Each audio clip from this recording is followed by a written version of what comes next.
a la tercera conferencia de la jornada. Sí me gustaría, por ahí sé que ya en este momento es medio agotador, venimos de dos conferencias, ¿cómo la están pasando realmente? Si les parecen interesantes las conferencias, recuerden ir dejando sus comentarios, el chat ha estado muy activo realmente. Para aquellos que se nos están uniendo, bienvenidos, y para aquellos que nos están acompañando desde el comienzo, muchas gracias por quedarse con nosotros. Para darle la bienvenida a Pablo, quien va a ser quien nos va a hablar sobre tecnologías IAM y métodos MFA que nos ayudan a fortalecer la seguridad digital, les quiero comentar que nuestro speaker es Pablo Lima. Pablo, si estás allí, ahí está. Te invito a prender tu cámara y tu micrófono. Y para que ustedes conozcan un poquito más sobre Pablo, les comento que él se desempeña como director de ventas para el cono sur de la TAM de BU, siendo su principal responsabilidad llevar a cabo la estrategia de comercialización para Chile, Argentina, Paraguay, Bolivia y Uruguay, junto a los socios de negocio y el equipo de BDMS. Posee más de 15 años de trayectoria en la industria tecnológica y ha colaborado en el desarrollo de nuevos negocios en empresas como DirecTV e iPlan. Bienvenido, Pablo, gracias por estar aquí con nosotros hoy. A ustedes que están del otro lado los invito también a que le pueden dar una cálida bienvenida. Como siempre les digo, Pablo no ha estado con nosotros durante todo el evento, así que pueden irlo saludando por el chat. Bienvenido, Pablo. Sin más preámbulos, no te quiero robar minutos. Dejo aquí cargada tu PPT y me quedo en el back por cualquier cosita. Dale, Flor, muchísimas gracias y bueno, muy buenas tardes a todos. Espero que haya sido una jornada enriquecedora. Y sin lugar a dudas, hoy nos toca hablar un poco de estos conceptos de ciberseguridad. En mi caso, hablar de tecnologías de IAM, de métodos de MFA. Así que, si les parece, comenzamos. Y bueno, por supuesto, entiendo que hay un chat para hacer algunas preguntas. Cuando gusten, las pueden ir dejando por ahí. Así que, de nuevo, muchas gracias a todo el equipo que ha organizado este espacio. Súper agradecidos por eso. Bueno, vamos a comenzar. Me salteó la introducción, ya la hizo Florencia. Mi nombre es Pablo Lima. Así que para comenzar esta charla, me gusta siempre dar un poco de contexto, ¿sí? Dentro de este gran mundo de lo que es la ciberseguridad, dentro de los más de 3.000 oferentes que estamos a nivel global trabajando en lo que es protección de identidad y de prevención de fraude. Algunos datos de contexto, ¿sí? Bien referenciados a temas de identidad, a cuáles son hoy algunos de los ataques. Estos tres componentes por aquí que he dejado en la presentación, que habla que el 81% de los ataques hoy dirigidos que estamos viendo son producto de las brechas de seguridad causadas por robos de credenciales, ¿sí? Algo que vamos a ir desasnando a lo largo de la charla, y cómo debería ser una correcta gestión en materia de IAM, ¿sí? De un proyecto de Identity and Access Management. Por otro lado, hay información que también nos arroja Microsoft de que en el mercado ilegal se pueden comprar 400 millones de contraseñas por un monto insignificativo, ¿sí? $150. Y por último, una de las funcionalidades que tiene una estrategia en IAM, ¿sí? Que habla de que el 99% de aquellos ataques dirigidos que vemos frecuentemente en nuestro día a día pueden ser frenados a tiempo, ¿sí? Pueden ser bloqueados si utilizamos autenticación multifactor, ¿sí? Por supuesto que esto también atenta contra no solamente nuestra vida profesional, corporativa, sino que también a nivel personal, en el uso de redes sociales, con nuestras casillas personales. Y hoy en todas las plataformas, ¿sí? Consolas de juegos, ya está la posibilidad de activar una autenticación de 2 pasos, con lo cual siempre la primera recomendación es háganlo. Es algo súper sencillo y que no cuesta nada. De hecho, tanto Google como Microsoft y tantas otras plataformas hoy, al enrolar sus celulares, están activando un segundo método de autenticación. Posiblemente ante un olvido de la contraseña puedan activar este tipo de mecanismos para hacer un recovery, ¿sí? Un recovery password. Así que quisiera arrancar con estos 3 grandes indicadores y, por supuesto, para dar un poco más de contexto, algunos slides bien representativos. Hoy la gestión de las contraseñas es algo, por un lado, obsoleto, ¿sí? Que todos los días utilizamos, todos los que estamos operando en los canales digitales, administramos contraseñas, desde las más sencillas, desde las más débiles, inclusive hasta las más robustas. Hay quienes confían más en seguir un patrón para poder acordárselas, tener alguna regla memotécnica, pero tampoco es muy seguro eso, ¿sí? De hecho, sigue habiendo un promedio de entre 25 y 30 contraseñas que administramos en nuestra diaria, ¿sí? Pensemos juntos en los correos electrónicos, en las redes sociales, en la plataforma que utilizamos con la compañía aérea con la que viajamos para custodiar nuestras millas. Y así, si empezamos a enumerar, posiblemente lleguemos a contar más de 30 de forma súper rápida, ¿sí? Pero también vemos dentro de estos ataques súper frecuentes mecanismos súper obsoletos, como seguramente hoy seguimos viendo cuando estamos haciendo una compra y en el retail nos llama el de la tarjeta para validar que somos realmente nosotros el que está haciendo la compra, con lo cual también vemos que por detrás no hay mucha inteligencia, desafortunadamente hoy, y que seguimos teniendo que utilizar algunos aspectos de nuestra identidad o inclusive sigue habiendo algunas preguntas de seguridad que de vuelta el que está del otro lado con Google o con el acceso al rastro digital que nosotros dejamos expuesto en Internet, podrían sortear fácilmente. Por supuesto, ataques más viejos que el viento, como el phishing, siguen cobrando víctimas, lamentablemente. Ataques de SIM swap que han proliferado en toda la región, ¿sí? En toda la región, y que de alguna manera las compañías de telecomunicaciones o los órganos rectores que gobiernan a esta industria están empezando a normar. Están empezando a implementar las telcos, procesos de biometría para poder hacer un cambio de un SIM cuando nosotros cambiamos el celular o cuando denunciamos un robo o inclusive un extravío. Una medida súper frecuente que se va a empezar a ver cada vez más. Y por otro lado, los ataques de whaling, para aquellos que no lo conocen, es el nombre, la tipología que se le dio a los ataques dirigidos posiblemente a un C-level dentro de la organización. Un ataque de vuelta súper bien orquestado, con mucha información, por supuesto, con una buena ingeniería social por detrás, que ya ha cobrado víctimas, esto es información pública. Bueno, por supuesto, esquemas Ponzi, digo, hay muchísimos vectores de ataque, como por ejemplo, inclusive aquellos conceptos más frecuentes cuando se habla de biometría o de cómo cometer una suplantación de identidad. Hoy se habla del concepto de una identidad sintética. Una identidad sintética, para aquellos que no estén del todo familiarizados, quiere decir que parte de la información digital de esa persona es verdadera, ¿sí? Y la otra parte de la información de esta persona de manera digital es apócrifa, ¿sí? Para poder crear esta identidad sintética de forma de vulnerar algún sistema y generar un fraude. Por supuesto, también hemos visto en los últimos años ataques a las plataformas de Swift.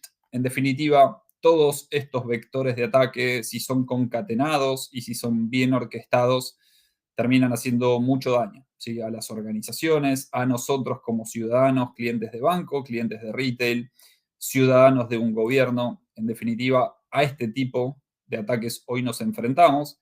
Y por supuesto no podemos dejar de hablar de inteligencia artificial en ninguna charla.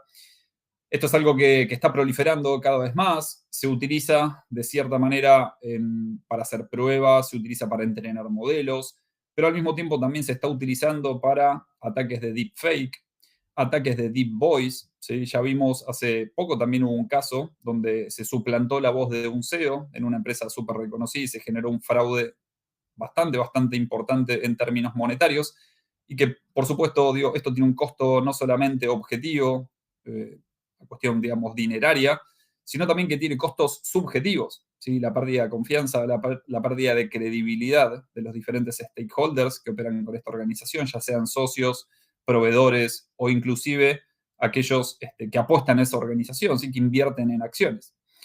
Con lo cual, hoy este tipo de vectores de ataques es bien frecuente y creo que estamos viendo la punta del iceberg.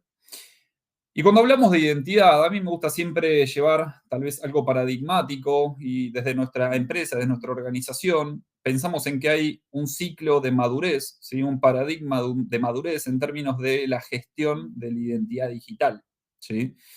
Cuando hablamos de un paradigma de madurez, nos imaginamos estos grandes 5 estadios que seguramente sean, digamos, muy reales para ustedes cuando miren puertas adentro en sus organizaciones, donde el primero de los estadios habla de una estrategia en YAM, ¿sí? Algo que hoy estamos viendo en las organizaciones, pero que requiere de esfuerzos aislados, donde posiblemente las identidades sean gestionadas en silos, no de una forma centralizada, donde por supuesto que se va a requerir no menos de 5, 6, 7 proveedores para administrar y gestionar un solo concepto que es la identidad digital de esos usuarios. Y cuando hablo de usuario, posiblemente y sobre todo en una estrategia de IAM, miramos puertas adentro de la organización. Naturalmente uno tiende a pensar en el espectro de una LAN, ¿sí? En definitiva, este paradigma que si bien sigue, digamos, siendo muy eficaz, hoy también se lo mira como el siguiente estadio, que es una estrategia de SIAM. Ahora vamos a entrar en algunos detalles en los próximos slides, Pero cuando hablamos de CIAM, para aquellos que no estén muy familiarizados, significa Customer Identity and Access Management. ¿Qué quiere decir? Que es un IAM simplemente con más anabólicos, con un poco más de fuerza, con nuevas funcionalidades. Hace un tiempo atrás, el CEO de Microsoft, Satya Nadella, hablaba de que la identidad ya rompió con las fronteras y pasó a ser justamente la identidad la que gestiona el resto de la organización. ¿Sí?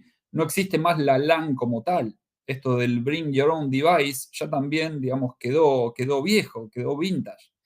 Motivo por el cual hoy una estrategia en identidad, cuando se la mira como un todo, pensando en los empleados de la organización, pero también en los clientes de la organización, en los proveedores que acceden a la información de la organización, tiende a pensarse como una estrategia de Customer Identity and Access Management. Y el siguiente gran estadio, una vez que se han consolidado los previos, el 1 y el 2, se habla de convertirse en un proveedor de identidades. ¿Sí?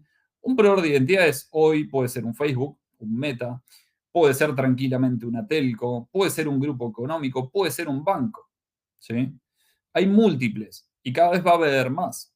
Simplemente porque hay un gran concepto en materia de identidad digital que hoy se conoce como Verified Ones.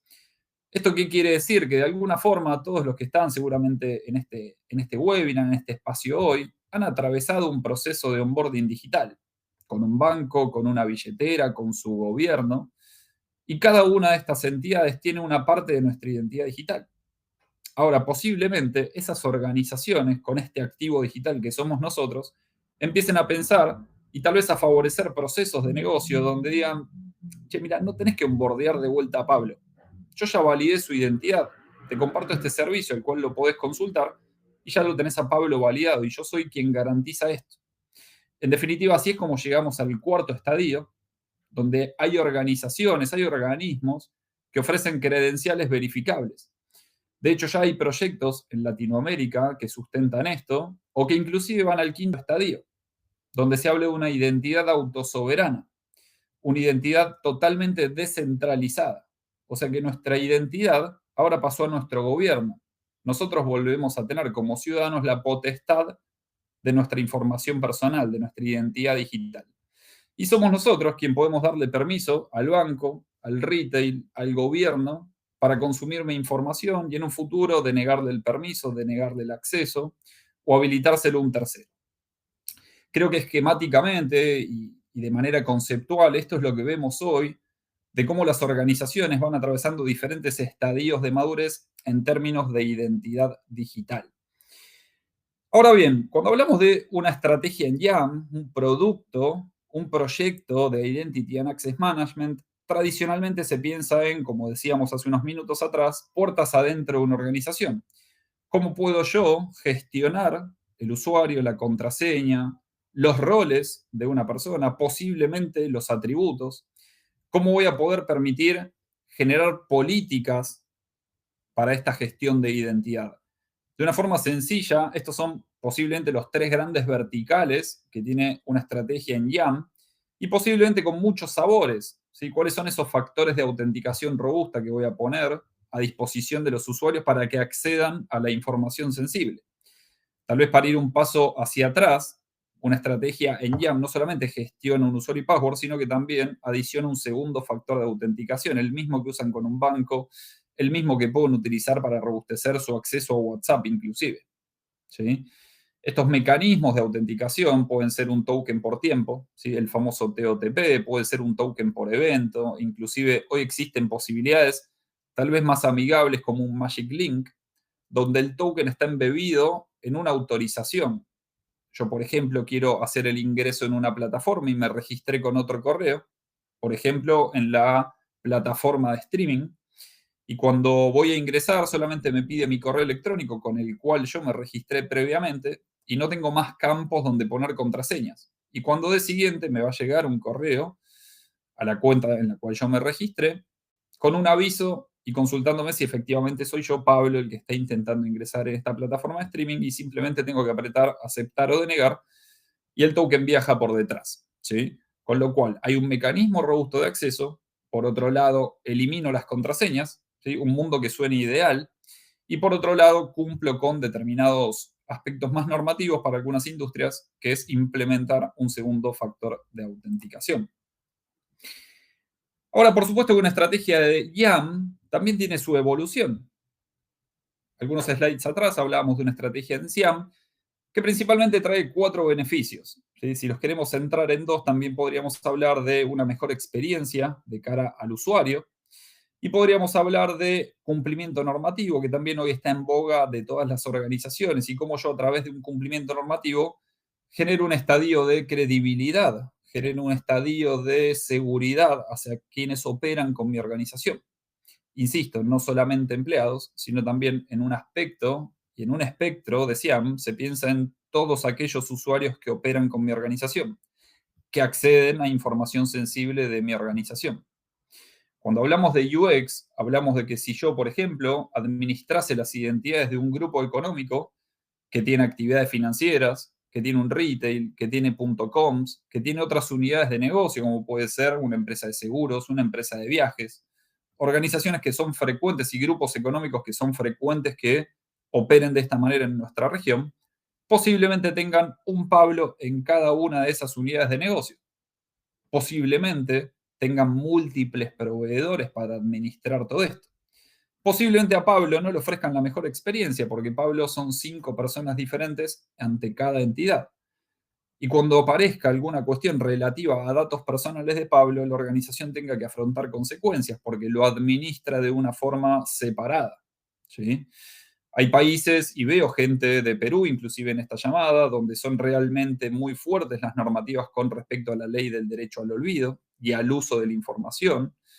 Hay cuestiones en Chile, por ejemplo, que también hay gente presente de Chile, donde la ley del consentimiento también ha cobrado muchísima importancia y relevancia dentro de las organizaciones, y que de vuelta, el ser parte de una gestión segura nos vuelve más competitivos.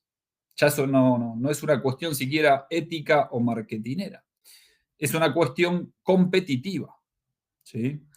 Hablar de ROI en un proyecto de esta naturaleza, por supuesto, que es un tema no menor, y claramente el retorno de inversión dejando de administrar 6, 7, 8 proveedores para resolver un único problema que es la identidad digital, por supuesto que también tiene su beneficio.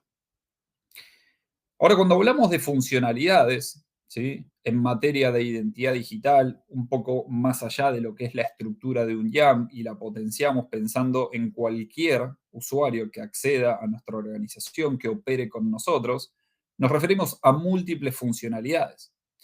Cuando hablamos de consolidación de identidad, nos referimos a que Pablo es una única persona, Pablo es unívoco ante todo el espectro de mi negocio.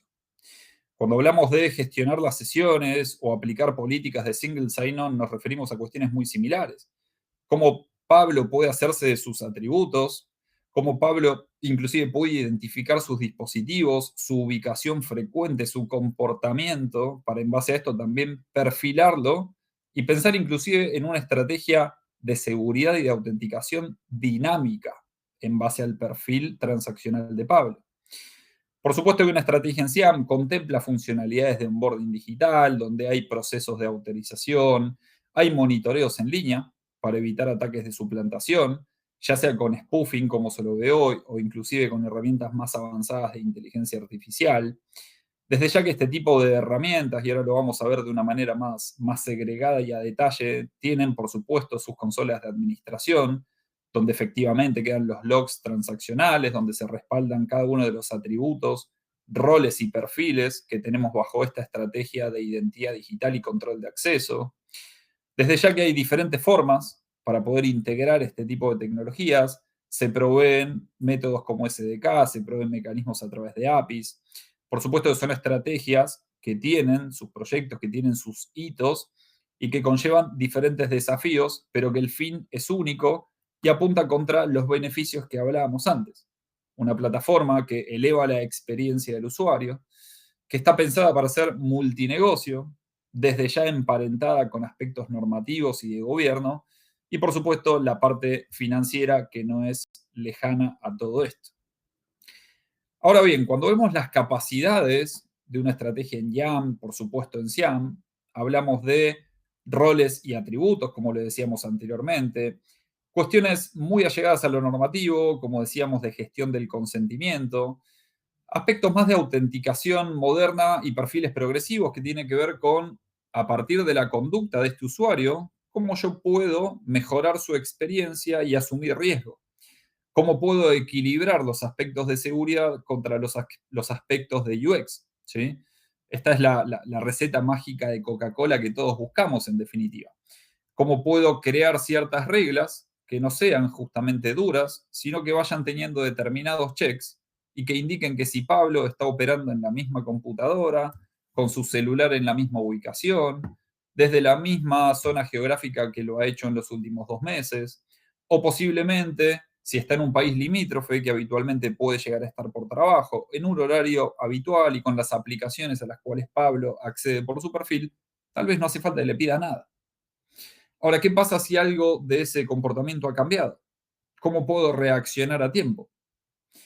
Uno de las funcionalidades, de las herramientas que más ha cobrado sentido en estos últimos tiempos es la de analizar los dispositivos y enrolar la huella digital de los dispositivos a la identidad de Pablo. Si Pablo está operando esta computadora, a la cual yo pude enrolar y asignarle un identificador único, podría hasta inclusive desafiar ataques de phishing. Porque si a Pablo en un ataque de esta naturaleza le han capturado sus credenciales, podrían ingresar, pero la plataforma detectaría que ese dispositivo no es reconocido para la identidad y para las credenciales de Pablo. Ante una situación así, yo podría frenar el 100% de los ataques de phishing desafiando esa acción.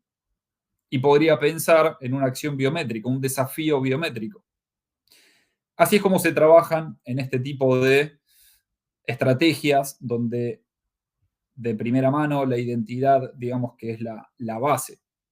Por supuesto, muchas otras capacidades y funcionalidades de las cuales estuvimos hablando, cuestiones que tienen que ver con la detección temprana del fraude en identidades, desde ya la administración de parámetros, datos, autorizaciones y demás. Seguramente algunos de estos componentes a ustedes les resulte familiares, otros no, por supuesto, y efectos del tiempo. Seguramente si quedan dudas las podremos ir respondiendo o eventualmente quedaremos en vínculo para tener algunas charlas cuando lo requieran. Ahora, para abordar esta temática, muchas veces nos planteamos cómo administrar la seguridad en nuestras organizaciones. Y seguramente algunos piensen que las reglas duras, van a surtir más efecto que ponerse creativos y crear otras. O posiblemente lo que también muchas veces les haya surgido es tomar decisiones drásticas. ¿Sí? Hoy está muy en boga hablar de inteligencia artificial y por supuesto que para determinados perfiles se bloquea el usuario y el acceso a operar con estas herramientas. Ahora, hay muchas organizaciones en las cuales se crean workshops, se generan los espacios donde se le consulta a los usuarios por qué usan estas herramientas. Se pone en jaque el dilema de la falsa productividad y realmente se busca la manera para propiciar el espacio y que esta seguridad estática se convierta en algo dinámico. Cuando hablamos de diferentes escenarios, de mayor a menor riesgo o de menor a mayor riesgo, posiblemente podemos pensar en esta variable doble entrada, donde analizamos por un lado el impacto y por otro lado la probabilidad de suceso, y pensamos en un escenario donde el impacto es bajo en términos de riesgo y la probabilidad de suceso es mínima. Para este tipo de escenarios posiblemente la autenticación silenciosa sea la más conveniente en materia de experiencia, en materia de no bloquear el acceso.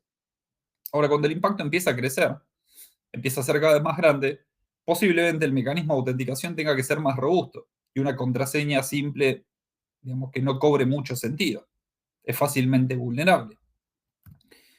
Y cuando hablamos, por supuesto, de modificar este mindset, pensar en una estrategia más dinámica y nos afrontamos tal vez a este cuadro un poquitito más complejo, podríamos pensar que tal vez un token no es la bala de plata. Por supuesto, digamos que en esta sesión hablar de bala de plata es un tanto riesgoso, no existe la bala de plata en seguridad, pero en definitiva sí hay otros componentes que permitirían permear algunas otras herramientas, ¿sí? Pensando en esta parábola del mosquito y la bazooka, ¿no? Ser un poquito más eficientes en términos de recursos y volver a plantear este escenario de impacto y probabilidad de suceso. donde posiblemente en un escenario de impacto bajo y probabilidad de suceso bajo, tal vez con una validación silenciosa, con alguna regla de ubicación, de análisis de dispositivo, alguna herramienta de MDM, posiblemente, digamos, una gestión correcta y adecuada en términos de atributos, de perfiles, de utilización robusta de contraseñas, sea suficiente. O posiblemente con validar dispositivos también alcance. Posiblemente cuando accedamos a un nivel de riesgo un poco mayor, pensemos seguramente por cuestiones normativas o por cuestiones de mejores prácticas en aspectos de seguridad, en una estrategia de IAM o posiblemente en el uso de un MFA. Ahora, el MFA, si vamos a la teoría, el MFA es un segundo factor de autenticación. ¿Sí? La famosa triada del algo que sé, la contraseña, algo que tengo, este token y algo que soy. Y ahí es donde aparece el tercer factor de autenticación. Y es donde estamos en el escenario de máxima en términos de validación de identidad. No es casualidad que en todos los procesos de onboarding digital, que por supuesto hacemos a distancia, hoy dependientes del canal digital y que podemos operar desde nuestras casas, la biometría se volvió en una herramienta súper valiosa y con un grado de adopción muy alto, y que en consecuencia la tecnología ha evolucionado mucho, y podemos validar nuestra identidad haciendo uso de nuestro rostro, posiblemente de nuestra voz, de nuestra huella dactilar, como de tantos otros biométricos en los cuales también se está trabajando y se está intentando también implementar. Y en estos escenarios es donde, por supuesto, el rostro, la validación de identidad con un background check, o sea, con las integraciones adecuadas con quienes emiten muchas veces nuestros certificados de ciudadanos, o sea, los registros civiles de cada uno de los países, cobre sentido. ¿Sí? Ahora bien, para finalizar, quisiera también compartir algunos casos de éxito que hemos vivido a lo largo de estos años, cómo hemos implementado estas tecnologías de forma satisfactoria con nuestros clientes. Quisiera mencionar el caso de Falabella, que para nosotros es un cliente súper estratégico con quienes trabajamos hace ya muchos años. Hoy Falabella administra no menos de 23 millones de usuarios de identidades en no menos de 5 países donde hoy Falabella está operando. Y no digo no menos de 5 porque también la .com, digamos, opera en cualquier parte del mundo. Entonces, 23 millones de identidades que hoy son gestionadas unívocamente con una estrategia de SIAM, ¿sí? Donde su billetera, donde su organización financiera, donde el retail, donde la empresa de seguros, de viajes, termina siendo concentrada y gestionando justamente una estrategia en identidad única, ¿sí? Donde puede Pablo tranquilamente, siendo cliente de cualquiera de esas organizaciones, ingresar, por ejemplo, con un social login, con mi usuario, con mis credenciales de Gmail, y poder navegar así cada una de esas unidades de negocio siendo Pablo la misma persona. Y si el día de mañana yo me doy de baja de uno de sus negocios, que simplemente atente contra ese y no contra el resto por cuestiones normativas de protección de información personal, de data personal, cuestiones de consentimiento, de derecho al olvido y demás. Que con un paradigma previo, como lo hablábamos al inicio de la charla, sería un tanto más complicado administrar esto. Así que, bueno, muchísimas gracias a todos. Espero que la charla haya sido enriquecedora para ustedes. Por supuesto, nos queda un espacio de preguntas. Flor. Muchas gracias a vos, Pablo, por toda la información valiosa que trajiste. Este caso práctico de Falabella me pareció un ejemplo claro. Hubieron dos preguntitas, si no me equivoco, en el chat. Primero nos pregunta Gastón, Pablo, ¿cuál fue el caso Deep Voice a un CEO? Bueno, es un caso que si lo pones en Google está, hubieron más de uno, lamentablemente. Hoy, por un lado, hay información pública que la puedes encontrar en cualquier portal, pero hubo uno recientemente que el impacto fue de 7 cifras en dólares y que suplantaron la voz del CEO de una compañía.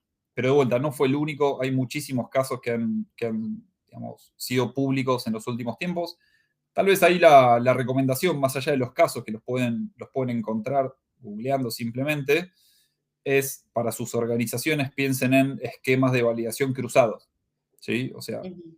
hay formas muy, muy sencillas hoy de tener un chequeo cruzado para poder desafiar este tipo de anomalías. ¿Sí? También les recomiendo, por si quisiesen ver un caso bien divertido, Es un video bastante viejito, ya debe tener unos 6, 7 años, de Cisco, donde muestra cómo se perpetra un caso que va concatenando diferentes vectores de ataque y diferentes herramientas que termina impactando en la reducción de las acciones de una compañía, donde también se suplanta la identidad del CEO. El caso lo pueden buscar en YouTube, se llama Anatomía de un ataque, y Cisco fue el que lo creó. Es un video cortito de menos de 5 minutos, que todavía sigue siendo vigente. Bien, perfecto. Y sí, Patricia nos dice, según tu perspectiva, ¿cuán evolucionadas crees que están las normativas o regulaciones que impactan en aspectos de identidad? Bueno, muy buena pregunta. Gracias, Patricia. A ver, yo creo que esto está muy identificado con las diferentes industrias. Sin lugar a dudas que por cuestiones, digamos, financieras, por cuestiones de evolución tecnológica, la industria de servicios financieros fue la primera en empezar a normar cuestiones de seguridad, la primera en implementar tecnologías de seguridad.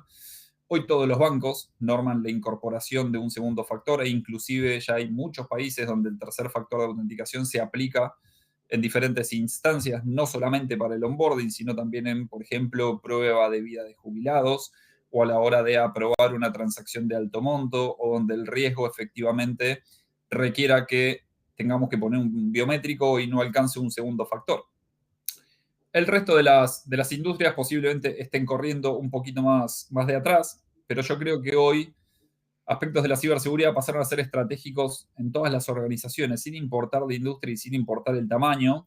Este tipo de tecnologías como las que charlamos de IAM, de SIAM, de cómo hacerle frente a estos nuevos vectores de ataque donde se suplanta la voz de una persona, el rostro de una persona, han cobrado, digamos, una cuestión estratégica en las organizaciones, y que tarde o temprano, no sé si decirlo de una forma afortunada o no, la tecnología va a una velocidad que la jurisprudencia no la alcanza, ¿sí? Claro. Como también sucede que pensar que la carrera contra la ciberdelincuencia es algo lineal, y no, es una carrera utópica, porque pensemos que los atacantes tienen el mismo acceso a la información y el mismo acceso a las herramientas que empresas como nosotros o usuarios finales hoy tienen, ¿sí? Entonces creo que la carrera es un tanto dispareja, pero que bueno, creo que todos los actores, ya sea los bancos centrales, los gobiernos que tutelan por nuestra información, y cada uno de los que formamos parte de este ecosistema, aportamos nuestro granito de arena, y sin duda creo que se frenan muchos más ataques, muchísimos más ataques de los que efectivamente terminan surtiendo efecto. Bien, sí, sí, totalmente de acuerdo con esto último. Bueno, agradecerles, no hay más preguntitas en el chat, no quiero robar más tiempo. Agradecerte, Pablo, por haber estado presente aquí con nosotros. Ahora les dejamos, creo que está en la primera slide, si no me equivoco, habrá habido un error. Acá les dejamos, sí, el LinkedIn de Pablo. Y su correo electrónico por si se quieren poner en contacto con él y su equipo, si tienen dudas para incursionar más en qué tipo de ayuda también les puede generar el software.